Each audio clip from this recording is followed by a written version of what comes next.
ನೋಡಿ, ದಕ್ಷಿಣ ಭಾರತದ ಗಾನ ಕೋಗಿಲೆ ಎಸ್ ಜಾನಕಿ ಅಮ್ಮ ಅವರು ಎಹಲೋಕ ತ್ಯಜಿಸಿದ್ದಾರೆ. ಮೈಸೂರಿನಲ್ಲೇ ಅವರ ಅಂತ್ಯಕ್ರಿಯೆ ಆಗುತ್ತೆ.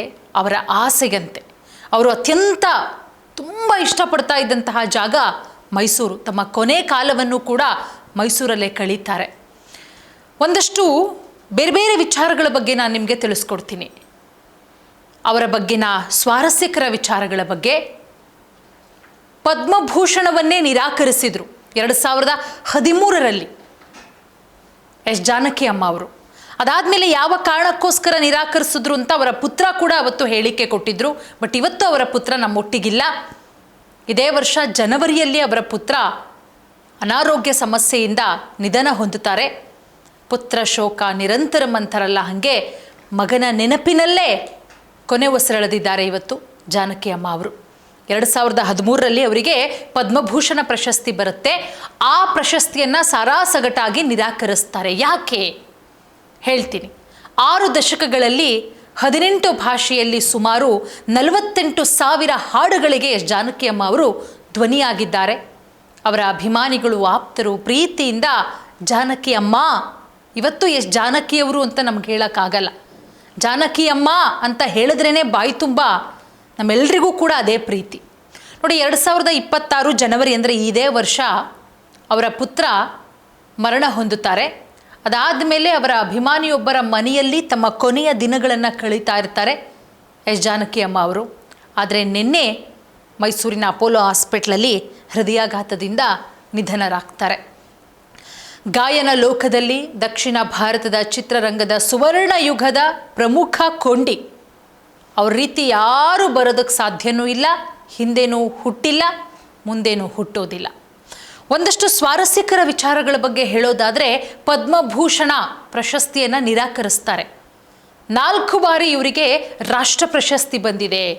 ತಮಿಳು, ಮಲಯಾಳಂ, ಕನ್ನಡ, ತೆಲುಗು ಹೀಗೆ ಬೇರೆ ಬೇರೆ ಭಾಷೆಗಳಲ್ಲಿ ವಿವಿಧ ರಾಜ್ಯಗಳ ಪುರಸ್ಕಾರ ಜಾನಕಿ ಅಮ್ಮ ಅವರಿಗೆ ಸಂದಿದೆ. ಆದರೆ 2013ರಲ್ಲಿ ಭಾರತ ಸರ್ಕಾರ ಪದ್ಮಭೂಷಣವನ್ನು ಘೋಷಣೆ ಮಾಡುತ್ತೆ. ಅದನ್ನು ಸಾರಾಸಗಟಾಗಿ ಜಾನಕಿ ಅಮ್ಮ ಅವರು ನಿರಾಕರಿಸ್ತಾರೆ. ಪ್ರಶಸ್ತಿ ಪ್ರಕಟವಾದಾಗ ಪ್ರತಿಕ್ರಿಯೆ ಕೊಡ್ತಾರೆ. ತಮಗೆ 75 ವರ್ಷ ವಯಸ್ಸಾಗೋವರೆಗೂ ಕೂಡ ಕೇಂದ್ರ ಸರ್ಕಾರ ನಮ್ಮನ್ನು ಗುರುತಿಸಲಿಲ್ಲ. 75 ವರ್ಷ ವಯಸ್ಸು ಆಗ ಅವರಿಗೆ 2013ರಲ್ಲಿ. ಈಗ ನನಗೆ ಪದ್ಮಭೂಷಣ ಕೊಡ್ತಾ ಇರುವುದು ತಡವಾಗಿದೆ. ಇದೇ ಕಾರಣಕ್ಕೆ ಅವರು ನಿರಾಕರಿಸೋದು. ಅಲ್ಲದೆ ಸರ್ಕಾರದ ವಿರುದ್ಧ ತಮಗೆ ಯಾವುದೇ ಅಸಮಾಧಾನವಿಲ್ಲ ಅಂತಲೂ ಕೂಡ ಹೇಳಿರ್ತಾರೆ. ಆದರೆ ಸ್ವಲ್ಪ ಮಟ್ಟಿಗೆ ಬೇಜಾರು ಮಾಡ್ಕೊಂಡಿರ್ತಾರೆ ಜಾನಕಮ್ಮ ಅವರು. ದಕ್ಷಿಣ ಭಾರತದ ಕಲಾವಿದರನ್ನು ಕೇಂದ್ರ ಸರ್ಕಾರ ಸರಿಯಾಗಿ ಗುರುತಿಸ್ತಾ ಇಲ್ಲ ಅಂತ ಹೇಳಿ ಅಸಮಾಧಾನವನ್ನು ಕೂಡ ವ್ಯಕ್ತಪಡಿಸಿದ್ರು. ನಾನು ಕಳೆದ 55 ವರ್ಷಗಳಿಂದ ಹಾಡ್ತಾ ಇದ್ದೀನಿ, 5 ದಶಕಗಳಿಂದ ಅನೇಕ ಭಾಷೆಗಳಲ್ಲಿ ವಿವಿಧ ಹಾಡುಗಳನ್ನು ಹಾಡಿದ್ದೇನೆ. ಅವರೆಲ್ಲರೂ ನನಗೆ ಹಾಡುಗಳನ್ನು ಮೆಚ್ಚುತ್ತಾರೆ, ಜನಮನ್ನಣೆ ಇದೆ. ಇದಕ್ಕಿಂತ ನನಗೆ ಪ್ರಶಸ್ತಿ ಬೇಡ. ಪ್ರಶಸ್ತಿ ಘೋಷಣೆಯಾದ ಸಂದರ್ಭದಲ್ಲಿ ಅವರ ಮಗ ಇದ್ದರು, ಅವರು ಕೂಡ ಹೇಳ್ತಾರೆ. ಮತ್ತು ನೇರವಾಗಿ ಎಲ್ಲೂ ಕೂಡ ಹೇಳಿರಲಿಲ್ಲ ಈ ವಿಚಾರವನ್ನು. ಅಂದರೆ ತಡವಾಗಿ ಕೊಡಲಾಗಿದೆ, ನನಗೆ 75 ವರ್ಷ ಆಗೋವರೆಗೂ ಕಾಯಬೇಕಾ ಅಂತ ಹೇಳಿ. ಆದರೆ ಅವರ ಮಗ ಮುರಳೀಕೃಷ್ಣ ಅವರು ಆ ಸಂದರ್ಭದಲ್ಲಿ ಪ್ರತಿಕ್ರಿಯೆ ಕೊಟ್ಟಿರ್ತಾರೆ. ನೋಡಿ, ವಯೋಸಹಜ ಕಾಯಿಲೆಯಿಂದ ಜಾನಕಮ್ಮ ಅವರು ಕೊನೆ ಉಸಿರೆಳೆದಿದ್ದಾರೆ. ಮತ್ತು ಅವರ ಪುತ್ರ ಮುರಳೀಕೃಷ್ಣ ಅವರು ಕೂಡ ಕಳೆದ ಕೆಲ ತಿಂಗಳುಗಳ ಹಿಂದೆ ಸಾವನ್ನಪ್ಪಿದ್ರು. ಪುತ್ರ ಶೋಕವನ್ನು ಕೂಡ ಎದುರಿಸ್ತಾ ಇದ್ರು. ಕೊನೆಗಾಲದಲ್ಲಿ ಅವರ ಅಚ್ಚುಮೆಚ್ಚಿನ ಪ್ಲೇಸು ಹೈದರಾಬಾದಲ್ಲಿ ಎಂಥದ್ದೂ ಮನೆ ಇರಲಿ, ಅವರು ಎಷ್ಟೇ ಕೋಟಿ ಆಸ್ತಿ ಸಂಪಾದನೆ ಮಾಡಿರಲಿ, ಜಾನಕಮ್ಮ ಅವರು ಬಹಳ ಪ್ರೀತಿಸ್ತಾ ಇದ್ದಿದ್ದು ಮೈಸೂರಿನಲ್ಲಿರುವಂತಹ ಎಲ್ಲ ಅಭಿಮಾನಿಗಳನ್ನು ಕೂಡ ಪ್ರೀತಿಸ್ತಾ ಇದ್ದರು. ಆದರೆ ಮೈಸೂರು ಅಂದರೆ ಅವರಿಗೆ ಎಲ್ಲಿಲ್ಲದ ಪ್ರೀತಿ. ಯಾವುದೋ ಒಂದು ಕಾರ್ಯಕ್ರಮದ ಸ್ಟೇಜಲ್ಲಿ ನಿಮಗೆ ಯಾವ ಹಾಡು ಬಹಳ ಫೇವ್ರೆಟ್ ಅಂದರೆ ಕನ್ನಡದ ಹಾಡನ್ನು ಹಾಡ್ತಾರೆ. ಸಂಗೀತ ಲೋಕಕ್ಕೆ ತುಂಬಲಾರದ ದೊಡ್ಡ ಮಟ್ಟದ ನಷ್ಟ. ಅವರ ಸಾವಿಗೆ ಸಾಕಷ್ಟು ಗಣ್ಯರು ಕಂಬನಿ ಮಿಡಿತಾ ಇದ್ದಾರೆ. ಯಾಕಂದರೆ 70-80ರ ದಶಕದಲ್ಲಿ ಜಾನಕಿ ಅಮ್ಮ ಅವರು ಸಾಕಷ್ಟು ಹಾಡುಗಳನ್ನು ಹಾಡಿದ್ದಾರೆ.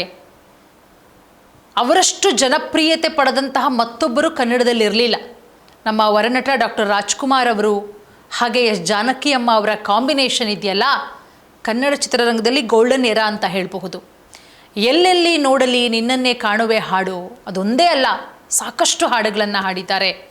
ಎಸ್ ಪಿ ಬಾಲಸುಬ್ರಹ್ಮಣ್ಯಂ ಅವರು, ಎಸ್ ಜಾನಕಮ್ಮ ಅವರ ಮ್ಯಾಜಿಕ್ ಇದೆಯಲ್ಲ, ಅದನ್ನು ಅವರ ಇಬ್ಬರ ಒಂದು ಧ್ವನಿಯಲ್ಲಿ ಮೂಡಿಬಂದಂತಹ ರೊಮ್ಯಾಂಟಿಕ್ ಹಾಡುಗಳಿದೆಯಲ್ಲ, ಅದು ಇವತ್ತಿಗೂ ಕೂಡ ಯುವಕರ ಅಚ್ಚುಮೆಚ್ಚಿನ ನೆಚ್ಚಿನ ಹಾಡುಗಳು.